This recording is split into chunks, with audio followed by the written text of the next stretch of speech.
All right about at the halfway mark, it calls upon to talk a little bit about cyber warfare.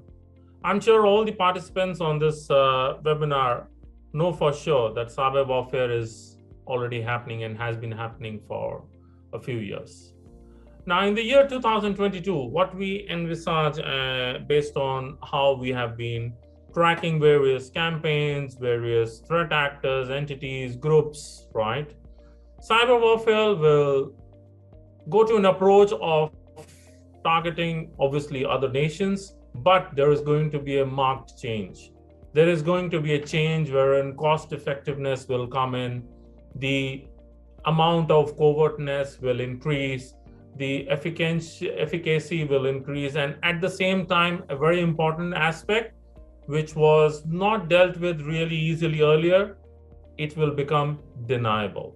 It will become deniable because there'll be many parties getting added to the ecosystem. There'll be outsourcing of different portions, different activities to different groups out there.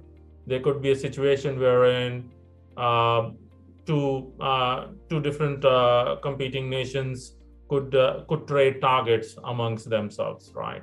And it will lead to redrawing of the geopolitical boundaries in terms of who really is attacking who. So cyber warfare will no longer be restricted to nation states. Business entities and private players will also adopt cyber espionage at a level not seen earlier to advance their commercial interests and to play nice to their state-sponsored agendas so that it becomes a happy-go-lucky group for one particular state. And of course, it means that defenders from other states, defenders from organizations are now looking at a possibility of a very wide range of potential adversaries who could launch an attack. Over to you, Thomas, to add more details to this. Thank you, Sarah. Yeah, so we already established that we live in undeclared cyber warfare between major nation states. It's going on for years now. So new development here is increasingly more sophisticated capabilities in the hands of freelance mercenary cyber criminals fighting in this fight on behalf of their nation state sponsors.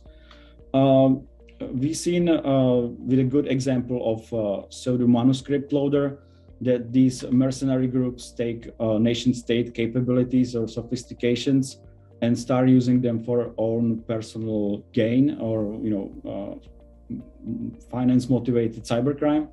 So pseudo manuscript loader is a child of manuscript which was previously linked to North Korean Lazarus group and was used very deliberately and very covertly in their operations. However, the way the pseudo manuscript is being used is very indiscriminate and without much effort to stay hidden at all. So that's one example of how these sophisticated capabilities are trickling down from the big fight between major states down to private individuals using them for enriching themselves. Another visible sign is development in Russian ransomware gangs, where they're silently let roam free by the Russian law enforcement if they keep their attacks aimed only at the West or perceived enemies of the motherland, and if they avoid attacking the domestic market, domestic companies, the law will just turn blind eye. And this is happening because, for one, geopolitical motivations, but also this brings billions of dollars in ransom back to the Russian economy, which can be spent domestically and help it cope with the harsh sanctions imposed by the Western countries.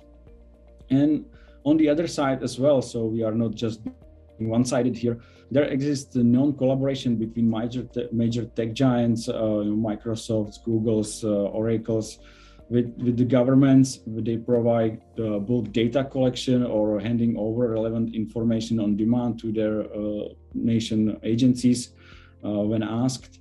So this is not just one-sided development, it's going on all sides, and it's likely to just keep escalating and also getting worse before it gets better. Back to you, Saurabh. Thank you, Thomas.